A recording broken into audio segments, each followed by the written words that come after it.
અને મજાની વસ્તુ સિદ્ધાંતો કેમ સુખી કરે છે. એક સરસ મજાના વૈજ્ઞાનિક થઈ ગયા અબ્દુલ કલામ. જીવનની અંદર એમની બાયોગ્રાફી વાંચવા જેવી છે. એની બાયોગ્રાફીનો જીવનનો ટર્નિંગ પોઈન્ટ અને સાર મારે એક જ લાઇનની અંદર કહેવો છે. એમની બાયોગ્રાફીની જીવનકથાનો સાર કઈ રીતે થયો છે.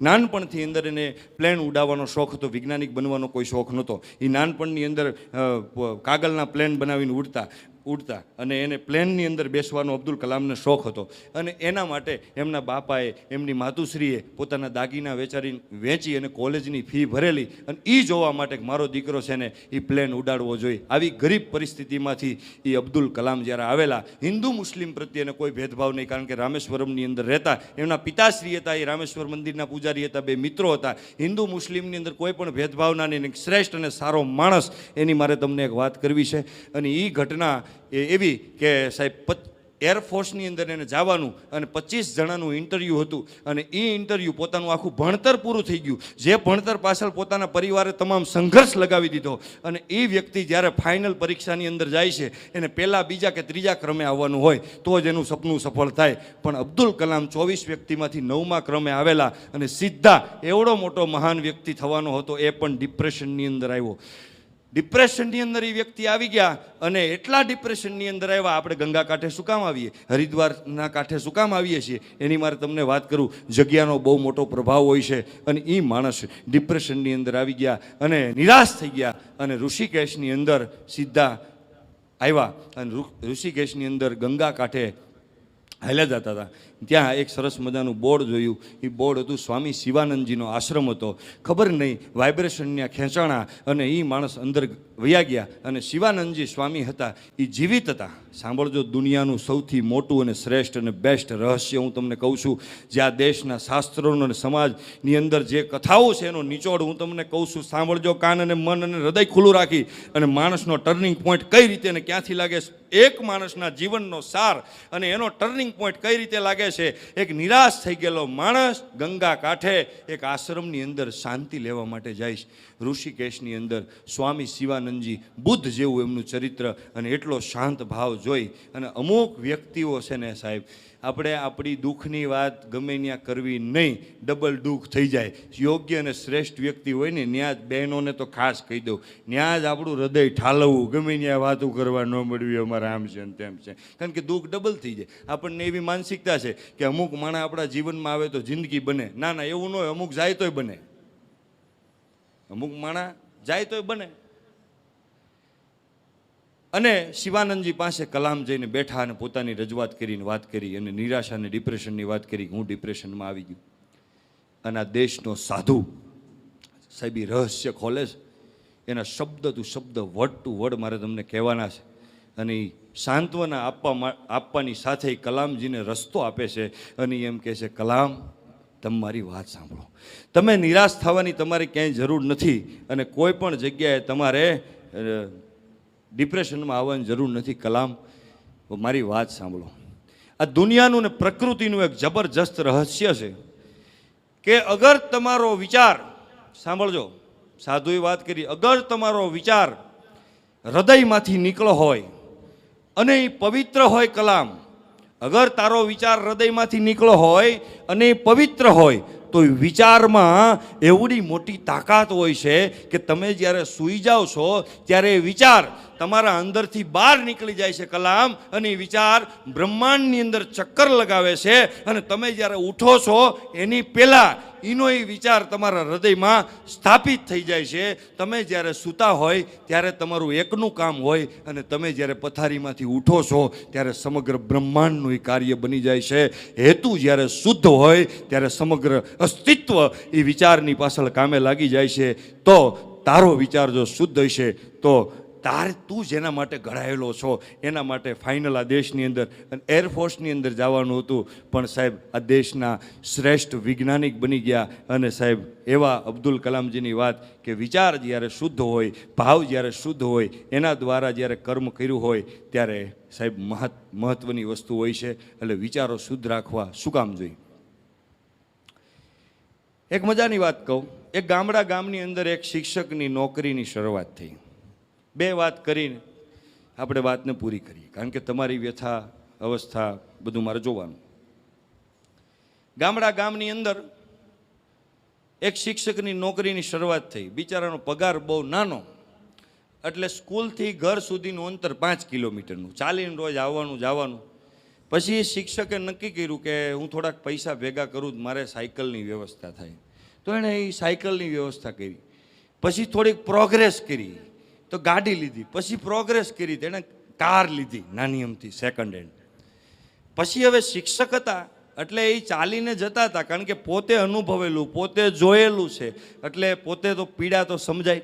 એટલે એને સમજાણું કે અહીંથી હું પણ એક દિવસ ચાલીને જતો તો આ લોકોની પીડા શું હોય મને ખ્યાલ છે. તો એ એકલા ગાડીમાં ન જતા, પણ કોક ને કોક રસ્તામાં હોય ને બિહારીને લઈ જાય.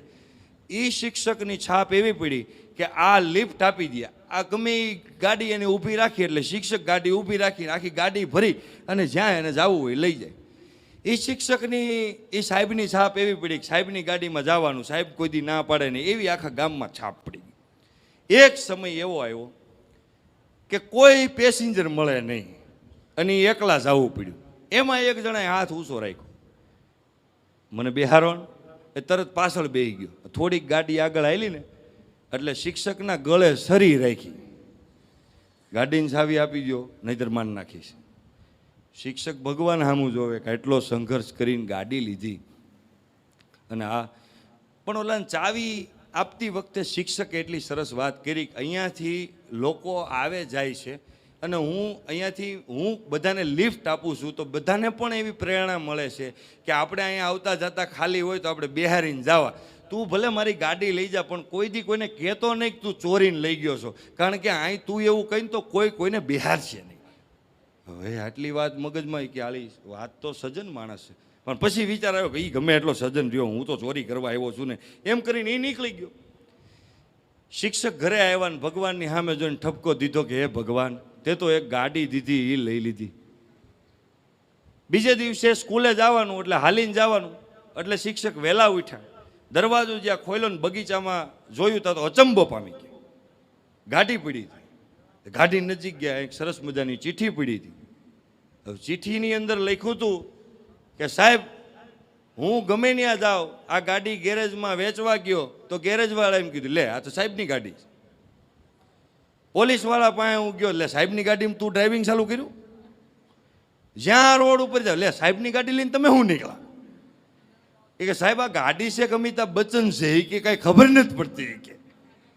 એટલે એ કે આ ગાડી રાખો, મારી વેલ્યુ જાય છે, તમારો ડ્રાઈવર મને સમજે છે.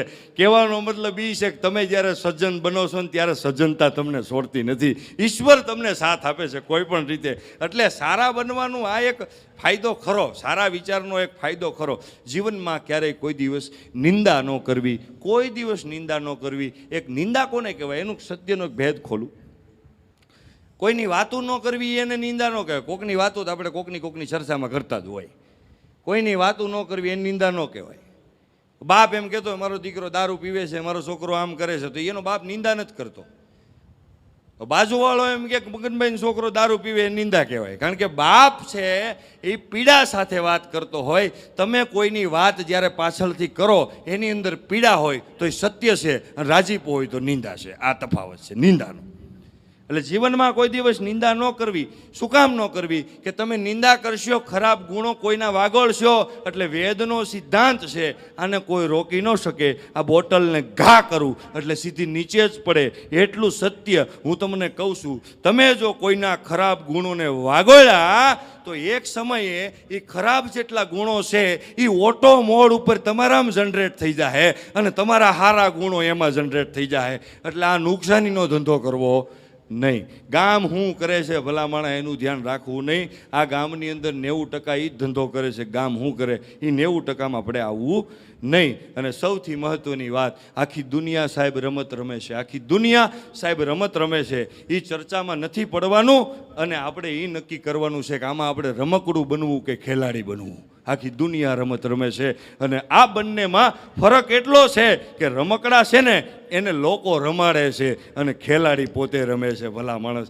જીવનની અંદર તમે જે પણ બનો, ભલે નાના એવા હોય, નાની એવી સફળતા હોય. તમને શું લાગે સફળતાની વ્યાખ્યા હું? ભલા માણસ, ભૂપેન્દ્રભાઈ પટેલ એમ કે નરેન્દ્રભાઈ મોદી સફળ છે. નરેન્દ્રભાઈ મોદી આપણે ઓલી પણ જાય અમેરિકાની અંદર, ત્યારે માર્ક ઝુકરબર્ગને કહે કે તમે સફળ છો. માર્ક ઝુકરબર્ગ એમ કે હું ડિપ્રેશનની અંદર હતો એટલે એપલના માલિકે મને કીધું હતું ભારતની અંદર જઈને એક સાધુ પાસે જાય છે અને ત્યાં તને શાંતિ મળશે. તો સાધુ સફળ છે. સાધુ એમ કે મારે હનુમાનજી છે, હનુમાનજી એમ કે મારે રામ છે. સફળ કોણ છે?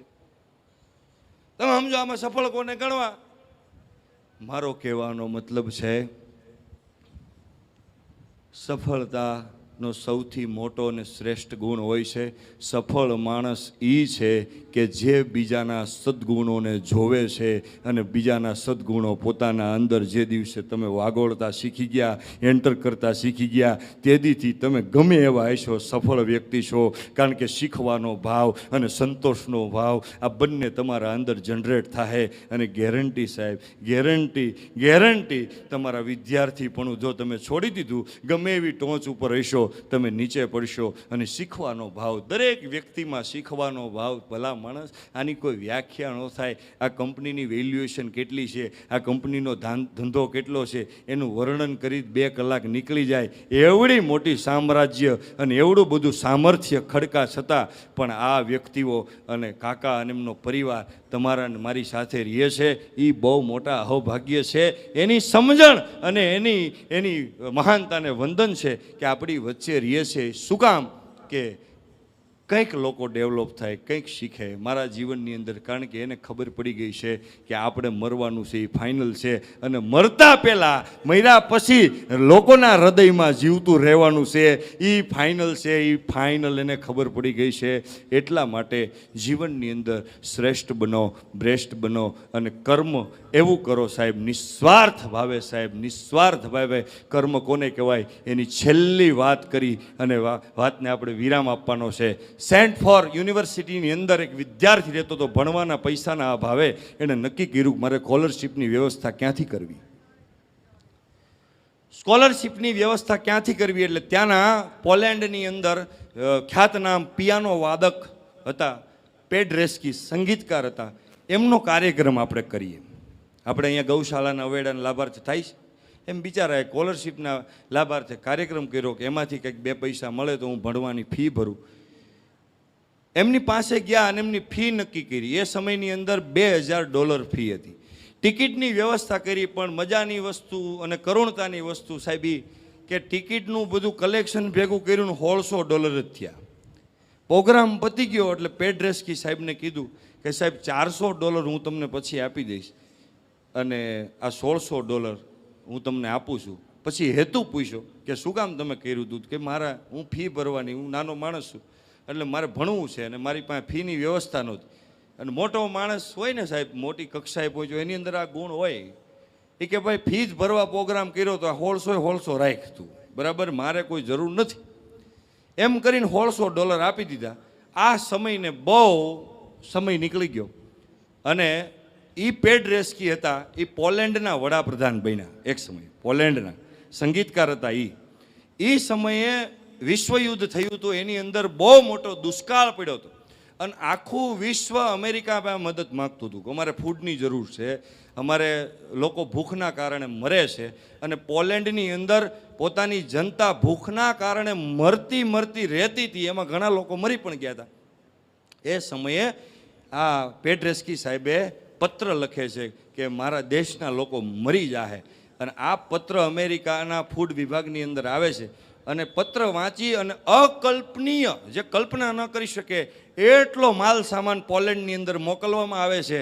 અને એ માલ સામાન મોકલો ત્યારે પેડરેસ્કી સાહેબ અચંબો પામે, આમ સ્તબ્ધ થઈ જાય કે હાલું આખું વિશ્વ મદદ માગે છે અને મેં તો માગી એના કરતાં વિશેષ મને મદદ મળી. એનો આભાર માનવા માટે અમેરિકાની અંદર જાય છે અને આભાર માનતી વખતે એટલું કહે છે કે તમારો ખૂબ ખૂબ આભાર અને તમે અમને મદદ કરી. અને ત્યારે અમેરિકાના ફૂડ નાઇજરના વડાનો આભાર માનતી વખતે જ્યારે પેડરેસ્કી સાહેબ વાત કરે છે ત્યારે ફૂડ ઓર્ગેનાઇઝરના વડા એમ કીધું કે એ સમયે મને $150 પાછા ન આપ્યા હોત તો હું તમારા દેશને મદદરૂપ ન થઈ શક્યો હોત.